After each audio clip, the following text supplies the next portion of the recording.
Hi price allot கர்த்தர் நாமத்துக்கு மகிமை உண்டாவதாக. இன்றைய வேத வசனம் மார்க்கு சுவிசேஷம் 2ஆம் அதிகாரம் 16ஆம் வசனம் நமக்கு இப்படியாக சொல்லப்படுது.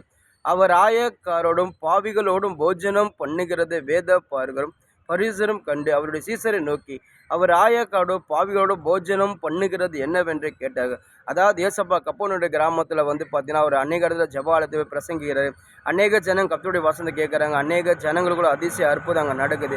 ஏசப்பா அநேக ஜனங்களுக்குள்ள வியாதியை சுகப்படுத்துறாரு. அநேக ஜனங்களோட பிரசாதம் துறதுறாரு. அப்படிங்கும்போது ஏசப்பா அந்த கிராமத்தில் சுற்றி நடந்து கடலோரமாக நடந்து போகினால லேவி, அதாவது பார்த்தீங்கன்னா அல்பாவின் குமாரனாக்கு லேவி ஆயத்துறாங்க உட்காந்து இருக்கிறான்.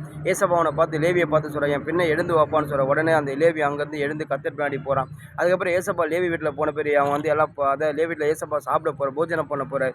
போஜனம் பண்ண போகும்போது ஏசப்பா அந்த இடத்துல பார்த்தீங்கன்னா அநேக ஆயக்கார பாவிகள் ஏசப்பா தேடி வராங்க. அப்படிங்கும்போது ஏசப்பா அவங்களே உட்கார வச்சு அவங்க கூட ஏசப்பா சாப்பிட்றாரு. இதை கண்டு சில யூதருங்க ஏசப்பாக்கு ரொம்ப ஏம்பி ஏசப்பா தர்க்கம் பண்ணுறாங்க. அந்த வேதப்பா இருக்கிற அந்த பரிசர் ஏசப்பா தர்க்கம் பண்ணுறாங்க.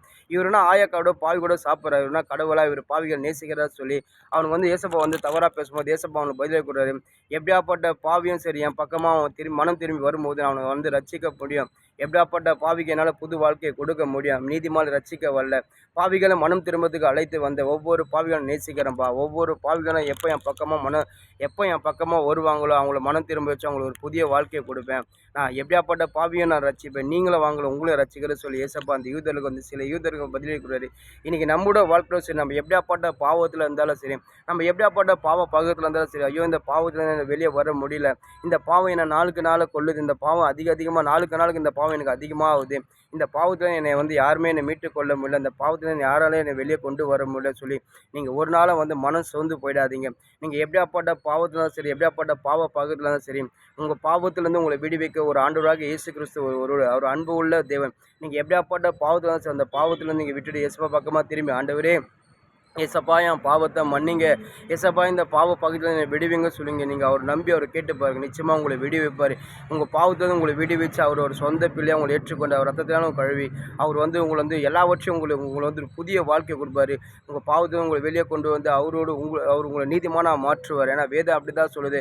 நம்ம எல்லோரும் பாவிகளாக இருக்கு. அவர் நமக்காக நம்முடைய பாவங்களை ஏற்றுக்கொண்டு அவருடைய நீதி நம்ம மேலே வச்சு நம்மளை நீதிமானாக மாற்றினார். நீதி உள்ள தேவன் அவர். ஒன்றே எப்படியாப்பட்ட பாவியாக சரி அவர் பக்கமாக மனம் திரும்பும்போது நிச்சயமாக ஏசப்பா ரட்சிப்பார். ஏசப்பா அந்த பாவத்தை உங்களை விடுவிச்சுன்னா திருப்பி அந்த பாவத்து பக்கமாக நீங்கள் போகக்கூடாது.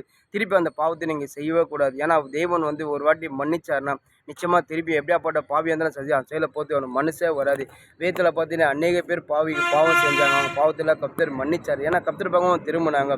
அதாவது பார்த்தீங்கன்னா ஒரு வேசி அவர் பாவம் செஞ்சுட்டான். பாவம் செய்யும்போது அங்கே இருக்கிற ஜனங்கள்லாம் கையை காலமாக பிடிச்சின்னு எல்லாம் சொல்கிறாங்க, இவளை கல்லடித்து சாவடிக்கணும், மோசை கொடுத்த கடலைப்படி விபச்சாரம் செஞ்சு அவளை கல்லடித்து சாவடின்னு சொல்லி எல்லா ஜனம் நிற்கும் போது ஏசப்பா எல்லா ஜனங்களை பார்த்து சொல்கிறார், நீங்கள் எல்லாரும் அவளை கல்லடித்து ஓகே, அவளை சாவடித்து ஓகே தான், ஆனால் உங்களில் எவன் பாவம் செய்யாதவன் அவனை கல்லடிங்க ஆகுதா, நீங்கள் கள்ளத்தை அவளை அடிங்கன்னு சொல்லும் போது பார்த்தீங்கன்னா யாருமே கள்ளத்தை அடிக்க முடியாது. எல்லாம் பாவம் செஞ்சாங்க.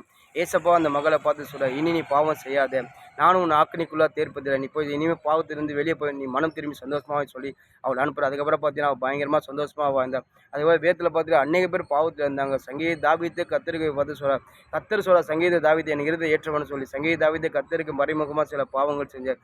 அந்த பாவத்திலேருந்து அவர் வெளியே வரும்போது கர்த்தர் நோக்கி விண்ணப்ப வச்சு அழுகுறாரு. ஏசப்பா அந்த பாவத்திலேருந்து வெளியே கொண்டு வந்து திருப்பி ஒரு புதிய வாழ்க்கையை கொடுக்குறாரு. அது மட்டும் பார்த்தீங்கன்னா ஒரு சகையோ பார்த்தீங்கன்னா அவன் பயங்கரமாக அநேகமாக வட்டிக்கு விட்டுருந்தான். அநேகமாக மக்களுடைய பணங்களை ஏமாற்றி பாவம் செஞ்சுருந்தான். அவனே கர்த்தர் பக்கமாக திரும்பும் போது அவன் மனம் திரும்பி யாருக்கெல்லாம் அநேகமாக வட்டிக்கு காசு வாங்கினான் திருப்பி அந்த காசை கொடுத்து அவன் பாவத்திலேருந்து கர்த்தரை வெளியே கொண்டு வந்தான். அவன் கர்த்தருக்காக வாழ்ந்தான். பவுல் சொல்கிற பாவியில் நான் பிரதான பாவி சொல்கிற பவுலும் கர்த்தருக்குமாக பாவம் செஞ்சார். அவரும் கர்த்தர் பக்கமாக திரும்பும்போது கர்த்தர் அவர் விடி வச்சார். அநேக பேர் வேதத்தில் பாவம் செஞ்சுங்களா கர்த்தர் பக்கமாக திரும்பும்போது கர்த்தர் அவங்க பாவத்தை மன்னிச்சாருங்க. ஏன்னா கர்த்தர் யாருமே புறம்ப தள்ளுவதில்லை. ஒன்று யூதாஸ் காரியத்தை மட்டும் தன் பாவங்களை அவன் ஏசப்பா அவன் பாவம் செஞ்சு நான் காசுக்காக கர்த்தரே காட்டி கொடுத்துறான். அவன் காட்டி கொடுத்துறான். ஏசப்பா நான் தெரியாமல் பண்ணிட்டு ஆண்டவர் மன்னிச்சுன்னு சொன்னான். ஏசப்பா மன்னிச்சிருப்பார். அவன் ஏசப்பாவுக்குமா திரும்பாமல் ஏசப்பாவோட வழி விலைக்கு போனான். அதான் அந்த பாவம் அவனை சாகச்சிச்சுங்க. அதாவது ஒரு பாவம் ஒரு மனுஷனுக்குள்ளே புகுந்துச்சுன்னா அது நாளுக்கு அவனை உள்ளே போய் அது பயங்கரமாக வேலை செஞ்சு ஒரு மனுஷனே காலி பண்ணுறான். ஒன்று பாவம் ரொம்ப மோசமாக இருந்துங்க. நீங்கள் எப்படியாப்பட்ட பாவத்தை தான் சரி ஏசப்பாக்கமாக திரும்பி என் பாவத்தை மன்னிங்க சொல்லுங்கள். ஏசப்பா உங்களை மன்னிப்பார். எப்படியாப்பட்ட பாவிகளும் இந்த ஏசப்பா நேசிக்கிறாங்க. இவர் அன்பு உள்ள தேவன். இவரை நம்பி வருங்க புறமே தள்ள மாட்டாருங்க. ஆமென்.